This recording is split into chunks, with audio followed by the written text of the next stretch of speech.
Little Battler's Experience, or LBX for short, is a mech-based action RPG that shares a lot in common with the likes of Custom Robo on the GameCube and DS, and throws you into the role of a young boy known as Van, with his father's sudden disappearance and apparent death forcing him to face inwards and work on his little robots. For a game with such a seemingly childish appearance, the narrative ends up being a lot deeper than you would think, and you'll soon come to care about what happens to Van and more importantly his family, which are at the centre of the story. That being said, it's the gameplay that really helps LBX shine, and your customization of your robot is what is at the heart of the experience. With just over 4,000 individual parts to collect and just over 100 different robots to unlock, this ends up offering an insane amount of freedom when it comes to building your own robot, with many different types of guns, swords and armor to help you take on the enemy where the combat system comes into full swing. Each of the fights take place in what are known as battle boxes, and you get to control your LBX and use one of their many different abilities to your advantage, from melee to long-ranged attacks, all of which deplete something known as a tension gauge, that once empty sees both your power and speed being dramatically reduced, so it's a really good idea to manage your actions carefully and use the environment itself to your advantage. For anyone with a passing interest in mechs or just games with deep customization, LBX is one of the best action RPGs you'll find on the 3DS, and with its solid combat system, presentation and nigh on endless building possibilities, it is well worth your time. Oasis came from the same minds behind the Majora's Mask remake, and it's all about building your own town in the desert after the previous one was destroyed by a mysterious force known as the Chaos. It starts out with you having to create a character whose brother was the head of the old Oasis but found himself quickly overpowered during a Chaos attack, setting up your ascension as the new chief and having to venture into the world and start a journey of your own. Now the town itself is at the heart of the game, and nearly everything you'll be doing benefits its growth, with new residents and shops slowly popping up as you take on the various missions that add a lot of variety to the game, from collecting or returning items to keeping your shop stocked up or facing the chaos straight on to make safe paths for new people to arrive. As the population grows, you'll get to assign them different tasks to help upkeep the town, from tending garden plots to going out on hunts as you slowly build bonds with the townsfolk. Now the world map itself is deceptively small, but various dungeons that often expand in interesting ways work to create a huge space for you to explore, and this is where the combat system comes into play. You get to control a party of up to 3 different characters, each with their own distinct approach, may that be up close and personal or fighting from a distance, and with the huge variety of enemies you get a great deal of options when it comes to dealing with how they attack, which only increases as you slowly level up and learn new abilities. What first starts out as a seemingly simple and light-hearted game soon becomes an incredibly rich and deep action RPG that'll no doubt see you glued to your screen for hours on end, so if you can find it on the cheap, Oasis is one game worthy of a spot in your collection as well.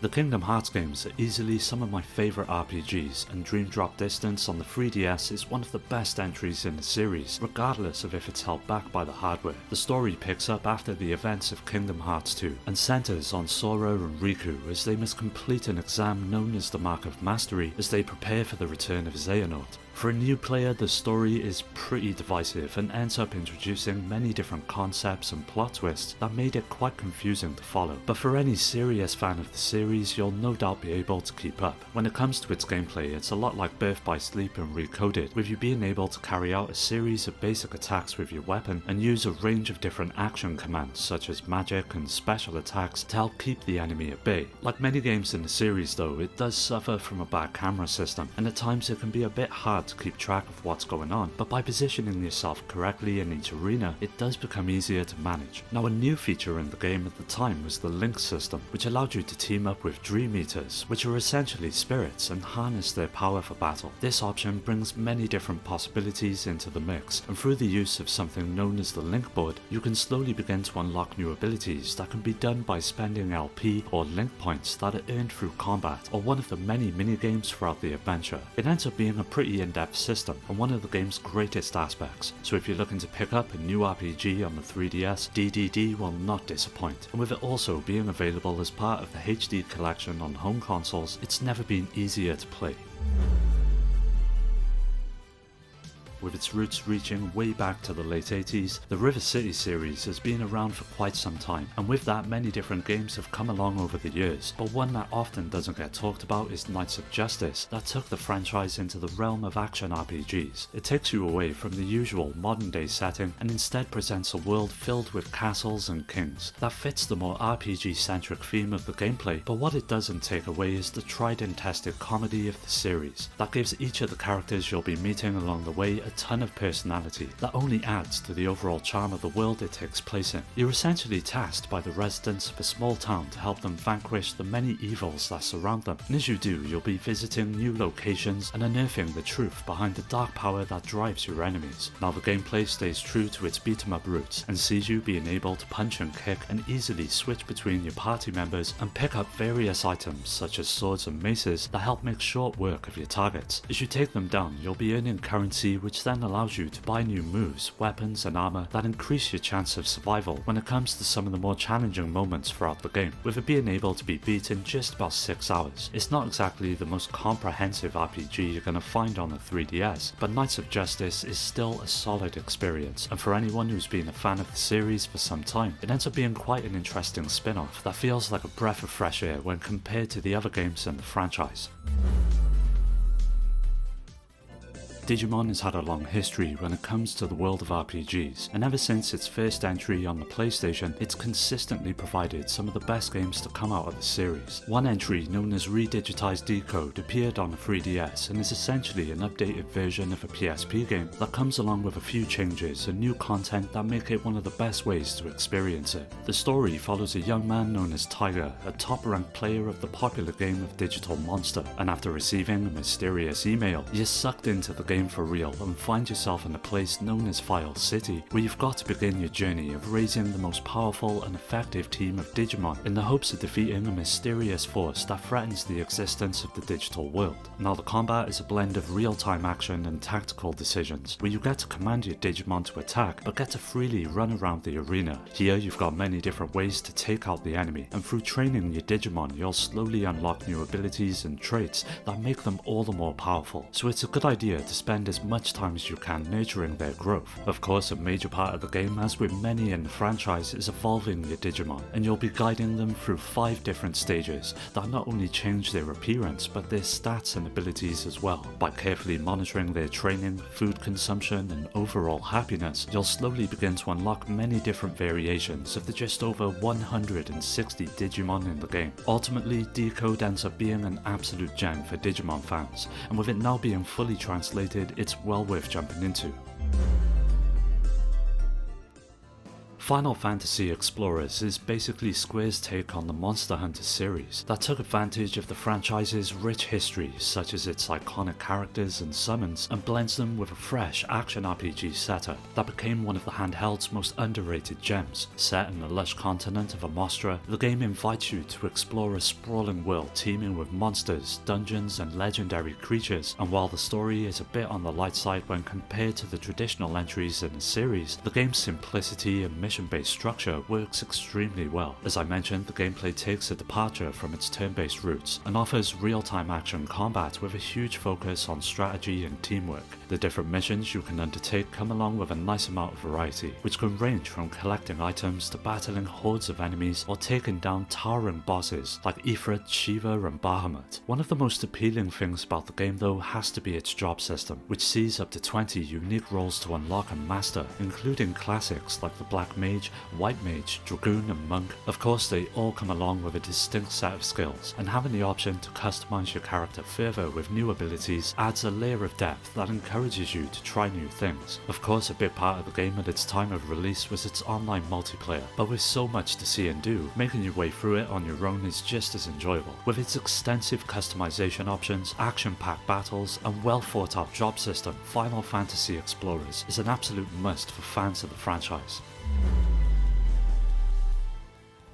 Sadame is an action RPG that is set in the Sengoku era and tells an alternative version of the story in which the very famous Nobunaga is actually a demon who has practically conquered Japan with his supernatural army. The task of stopping the invasion and sending them to hell is of course up to you, and you get to choose from one of 4 different characters as you explore the land, mow down zombies, demons and various monsters to save the terrified inhabitants. Now the characters you get to choose from are linked to one of 4 different classes, from a samurai, a ninja to a monk and a rogue, with each of them enjoying their own skills, weapons, weaknesses and various other aspects. Because of this, their playstyle varies significantly, since some are more suitable for fighting hand to hand, while others prefer to do it from a distance using various types of magic and weapons. The combat plays out in real time, with many of your abilities being mapped to the face buttons as well as the touchscreen, and you'll run into all types of different enemies, but the bosses are actually the best part of Sadame, both in terms of gameplay and on a technical level, as they're all huge, full of details and wonderfully animated, as they tower over the player and force you to learn their patterns to understand when to attack and when to retreat. Defeating these enemies earns experience points and loot, allowing players to level up and customize their characters through an expansive skill tree, and the variety of equipment and special items found throughout the game creates a really rewarding sense of progression that will motivate you to explore as much as you can. When it comes down to it, for fans of action-packed RPGs who are looking for a compelling and satisfying experience, this is one gem not to overlook. Ever since the series began on the PS2, Monster Hunter has gone on to become one of Capcom's flagship series, and the 4th entry is one of the finest examples of its success. For anyone unfamiliar with the games, it sees you taking up the role of a hunter, where you get to choose your own class, which comes in the form of one of many different weapons, may that be a bow for long-ranged attacks, or a lance or a sword that offer up different types of combos to take down one of the many monsters that roam the world. It ends up being a lot of fun trying them all out and finding one that best suits your approach. And as you progress throughout the game and acquire the right materials, you'll be leveling up your weapon and unlocking new skills that make it even deadlier. Therein lies the gameplay loop of Monster Hunter 4, with a huge range of items being able to be found throughout the world that not only increase your weapon's effectiveness, but your armor as well, and constantly trying to better your equipment is the main draw of the game, as you continually push yourself to complete higher leveled missions that range from simply having to take a monster out to capturing them instead, or gathering and delivering items. There ends up being a hell of a lot to do, and even though the online component of the game was shut down last year, that doesn't mean it's any less fun to play through. So regardless if you've played a Monster Hunter game or not, 4 Ultimate is one of the best ways to experience the series on the go, and with it being relatively cheap to pick up these days, if you're looking for something new on the 3DS, it ends up being a true must-have. Code of Princess is an action hack-and-slash RPG where the player takes on the part of a princess who's looking to clean up her land and rid it of the monsters who have begun to appear throughout it. The gameplay takes place from a side-scrolling view, with various planes that the player must rapidly switch between and chain together a multitude of weak and strong attacks into combos. Sure, it's nothing you probably haven't seen before, but it's the execution of its concept that elevates Code of Princess above many of the similar experiences of its kind. Needless to say, the game is not a normal RPG, and rather than taking itself seriously, the game mocks many cliches typically associated with the genre. Because of this, a sort of light-hearted atmosphere is present throughout the entire game, which is mainly due to the cast of characters you'll be meeting along the way, and at certain points get to play as. Each of them bring their own mechanics to the table, from those who are strong in magic to those who focus on using weapons, allowing players who may prefer one type of play to the other to settle into one that suits them best. Now the RPG elements come in the form of leveling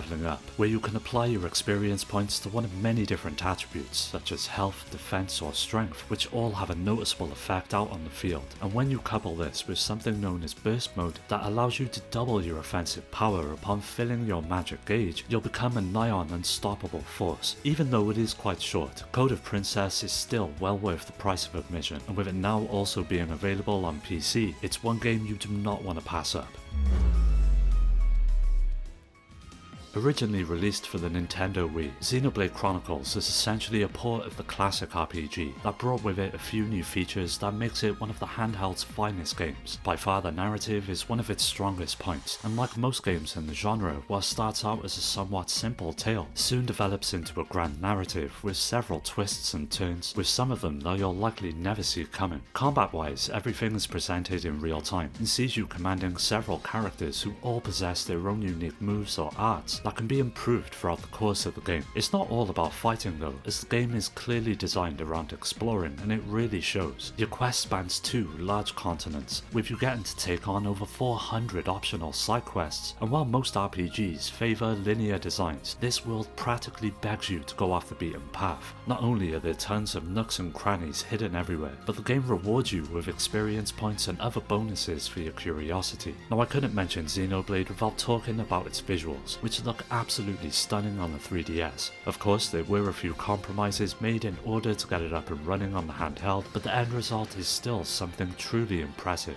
Both the wider visual flair and the depth of the fights have been preserved, as was the feeling of scale created by the game's dramatically huge landscapes. What really hits home though is the rock solid frame rate that allows you to immerse yourself in the action and the beautiful world that Monolith Soft created. Overall, this is without a doubt the gold standard when it comes to action RPGs on the 3DS, and with a version also being available on the Switch, there's never been an easier time to jump into the world of Xenoblade. Well, that does it for another video. Don't forget to subscribe and hit that bell to get notified about new videos. You can follow me on all of the socials, which are linked below to stay up to date, and also join my growing community on Discord to meet many like-minded gamers to continue the conversation with. I'd like to give a special shout out to my Patreon supporters, which is showing up on the screen right now, for their continued support that helps make these videos possible. If you're interested in joining my Discord or supporting the channel through Patreon, you'll find all of these links down below. As always, I want to thank you for taking the time to watch the video, so until next time, take care.